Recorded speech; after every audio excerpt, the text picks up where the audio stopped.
It's that time of the month, NASCAR silly season ramping up. Let's go over some of the available spots and who could land where in 2024.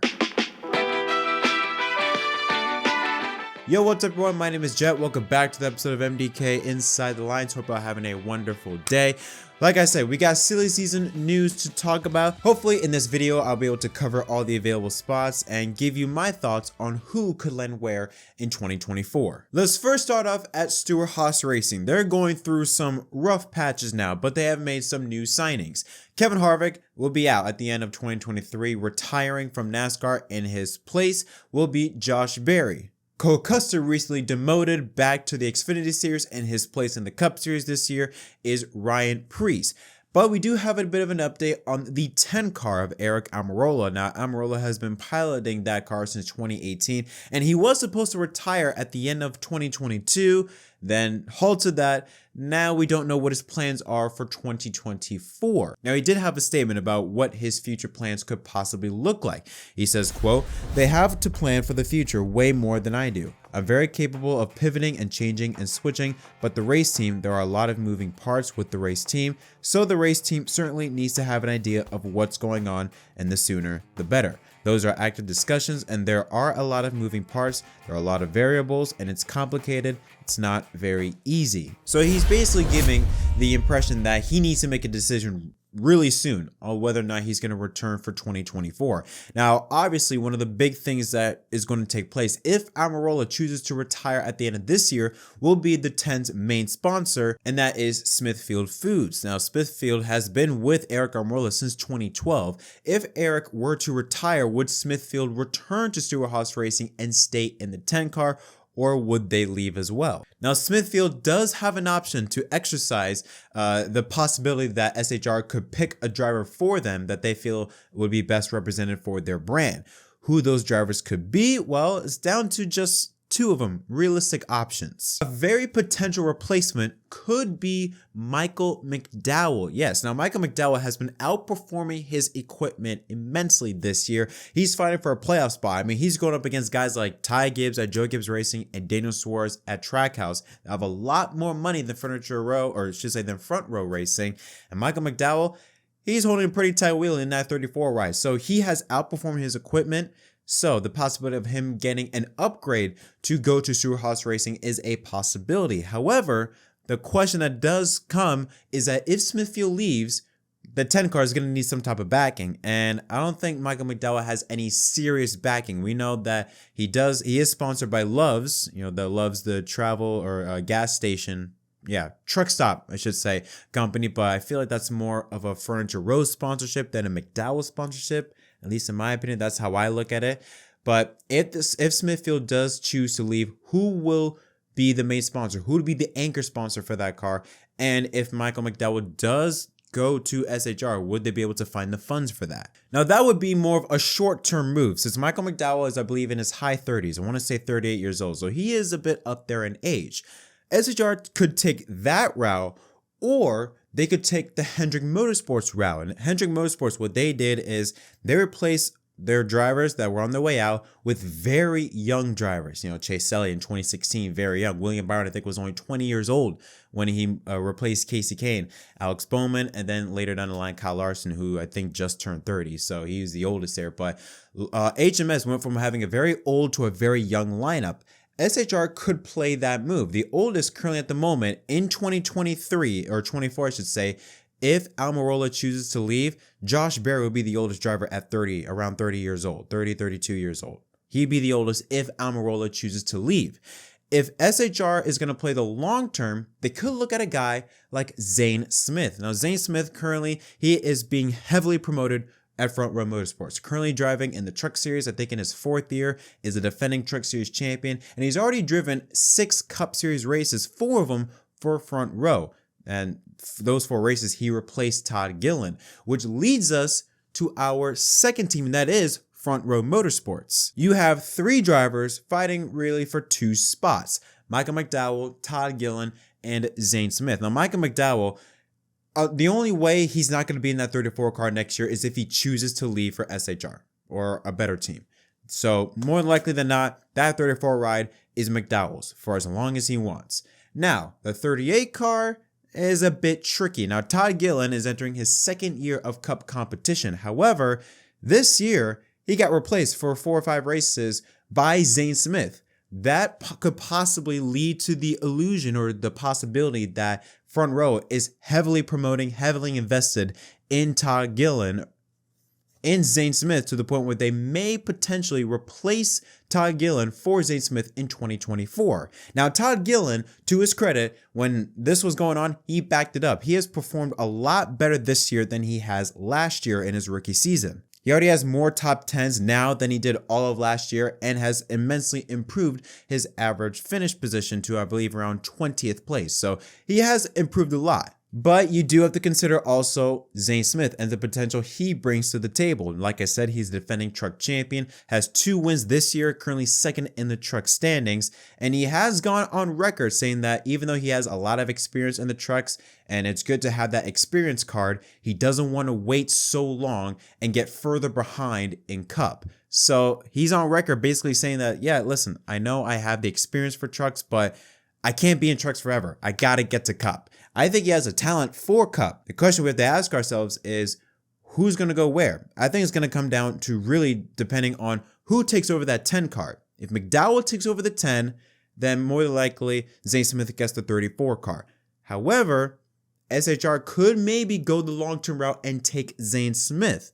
If that's the case, then McDowell and Gillen would stay at Front Row. Overall, I don't see Todd Gillen going to SHR. I don't see him taking over the 10 car. So Gillen really is going to have to hope that Almirola leaves at the end of 2023. Because if not, I believe in 2024, we could potentially see Michael McDowell and Zane Smith be the drivers for FRM if Almirola chooses to stay for another season, leaving Todd Gillen without a ride.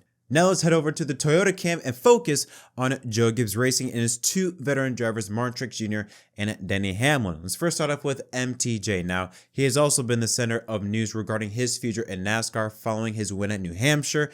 He went on record saying that, I don't know, I can't tell you just yet. He is thinking about a lot about this decision, but can't give us an answer just yet. Now, there was a source within the team that said at the beginning of spring, he was confident that Truex would return for 2024. But now, he's not so confident. That's very telling on where we could possibly see Truex's mindset be later on to the end of the year. Now, even though Toyota and JGR have gone on record saying that MTJ is under no stress, he's under no pressure to make a decision, MTJ will, I think, based on just himself and his mindset, is going to make a decision real soon.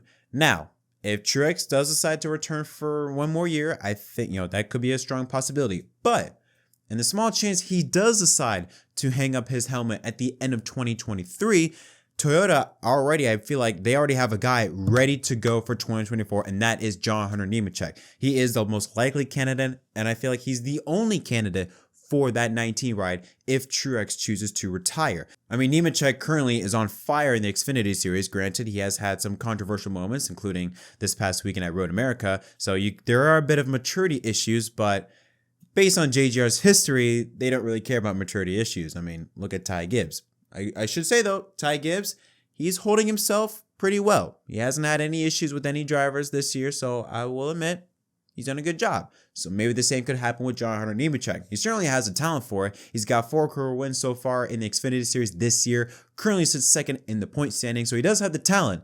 Maturity issues, probably not going to be a factor in determining this hire, but I just know that Toyota is ready to roll if Truex chooses to retire to bring John Hunter Nemechek into that 19 ride. Next up, we got to talk about Denny Hamlin. Now, Denny Hamlin doesn't have a contract for 2024. Before any of you start thinking about Kyle Busch, this is not the case. According to David Wilson, the president of Toyota Racing Development, he said, quote, "He will be back. There's no question in our mind. There's no question in Joe's mind. We're working through some details, and it's a complicated consideration because now he's not just a driver for Joe Gibbs Racing, he's also a team owner. And given that there has to be alignment for Toyota and Denny across both those considerations, just have some stuff that we're working on, but we'll get them sorted out." Remember, with 2311 Racing, they also have a contract with Toyota, Joe Gibbs Racing, so they're trying to get that, worked out so that both could receive extensions probably receive extensions for the same duration of time. Next up is Spire Motorsports. Now, Spire Motorsports has two charters, the 7 and the 77. LaJoie already announced an extension with that 7 car for the future, so we know that is sealed up. But the 77 ride is still up for grabs. Now, I said in a previous episode of Inside the Lines that there's a possibility that maybe Spire could potentially sell off one of their charters to Andretti Autosport, who is trying to make an entry into NASCAR. He has said that he wants to get into NASCAR. But let's put that aside and let's get into a world where Spire keeps its 2 charters. Well, according to The Athletic, a potential option for the 77 ride is Carson Hocevar. Now, Carson Hocevar is another driver that has had maturity issues, wrecking drivers and things like that. But, I mean, at least according to the garage people within the industry, they seem to have that wrapped up, figured it out, and that's not deemed as an issue for a cup ride down the line. Now, currently, Carson has 3 career Truck Series wins, all happening this year. Currently sitting 3rd in the point standings, and he also has had some really good runs in the Xfinity Series for Spire Motorsports. I think a 6th place and an 8th place finish in his 4 career starts. Some very strong runs. So we know he can win the trucks. He has had some solid runs in the Xfinity Series. On top of that, when he replaced Corey LaJoie at Gateway, when LaJoie replaced Chase Elliott in the 9 car, Carson was surprisingly impressive. In that 7 ride, keeping his nose clean, was running really, really well before he had that mechanical failure heading into turn 1 that ended his day. But outside of that, if he didn't have that brake failure, he could have had an easily top 20 finish, maybe even top 15 finish. He was running very strong. It was quite surprising to see. Obviously, that could leave a very good impression at the owners of Spire Motorsports, and with how bad Ty Dillon has been in that 77 ride, could be a possibility for Spire Motorsports to make a change and Carson end up in the 77 ride, which I think is a very strong possibility of that happening. However, let's go back to Joe Gibbs Racing and that 19 ride. What if Martin Truex Jr. does stay in the 19 car? Well, John Nemechek could potentially still have a cup ride open for him at Legacy Motor Club. Remember, Legacy Motor Club is going to become a Toyota team in 2024.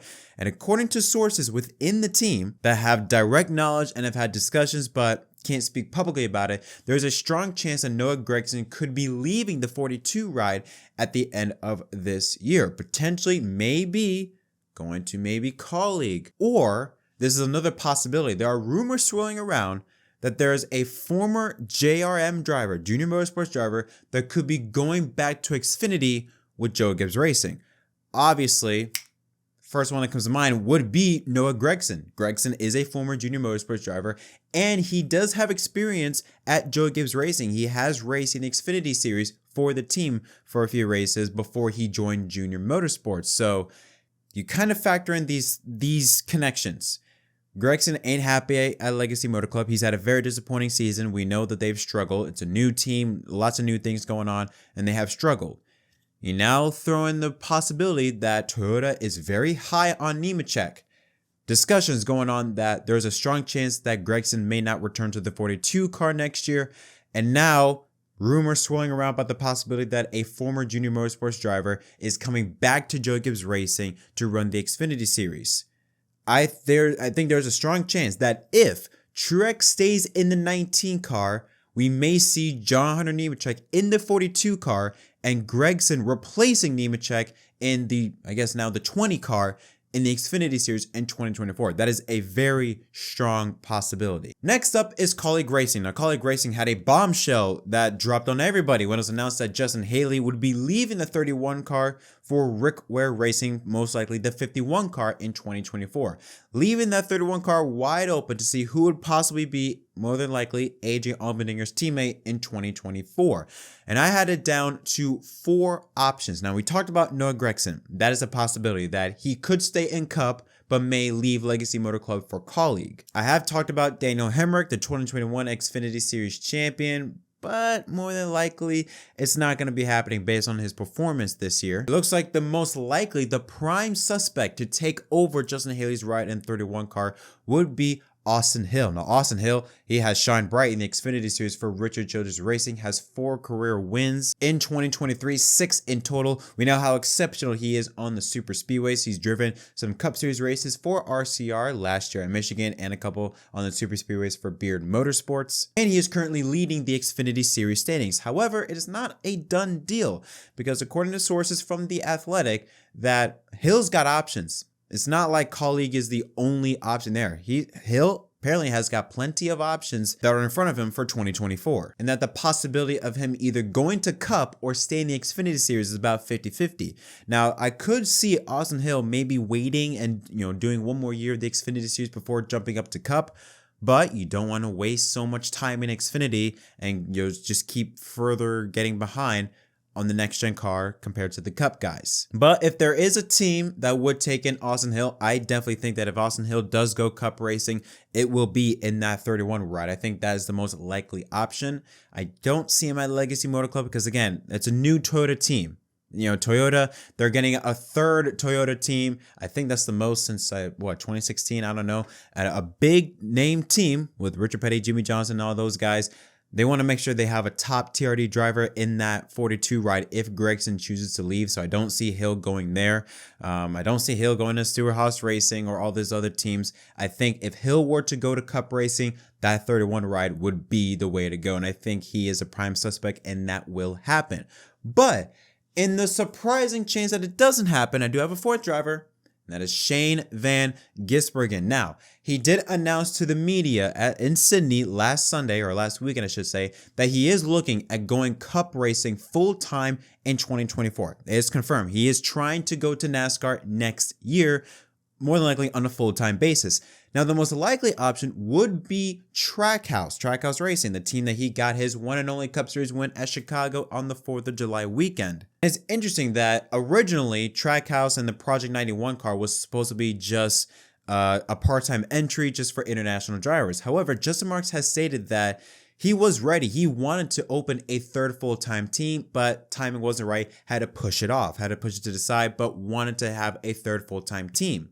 Looks like maybe the time is now to have SVG in that whatever, maybe 91 car, maybe different car number ride, but at the very least, have Shane Van Gisbergen be a part of Team Trackhouse for 2024 on a full-time basis. I mean, Justin Marks himself said that they would love to have SVG in NASCAR, not only for the team, but also for the sport itself. And he went on to say that if he chooses to go to NASCAR full-time, it would only make sense to go to Trackhouse. That, I think, is red alarms ringing. That is solidifying that, hey, if you're going to do this, come to us. We're ready for you. And I think Trackhouse would be ready to field a 3rd full-time team for Shane Van Gisbergen. The question is now, of course, is money, sponsorship. Now, we know how good Trackhouse is with bringing in new sponsors, but having a 3rd full-time team, a competitive full-time team, the question is that who would step up to the plate? I don't think Red Bull will be a part of it. I do know SVG and Red Bull have a partnership going on in the V8 supercars, but I think with Busch Beer, I don't think that can happen anymore now. But regardless, I think with SVG outright confirming that he wants to come to NASCAR full time, and it seems like the most likely option would be Trackhouse. There is another team that is wanting interest to bring SVG to their team. I think it could possibly be Kaulig Racing. I think that is the other team that would like to have SVG. I think the most logical option is to go with the team that got you your first win, and that is Trackhouse Racing. So if SVG is getting a ride in NASCAR in 2024, it will be with Trackhouse. But just like silly season, those are just my opinions. Who knows what could happen? I mean, no one expected Justin Haley to leave Kaulig for Rickwood Racing. Who knows what could happen from here until the end of the season in November in Phoenix. But what are your thoughts on any of the stories regarding silly season? Let me know in the comment section down below. Who do you think is going to end up where? Until next time, my name is Jet from MDK. Thank you so much for watching, and I'll see y'all next time.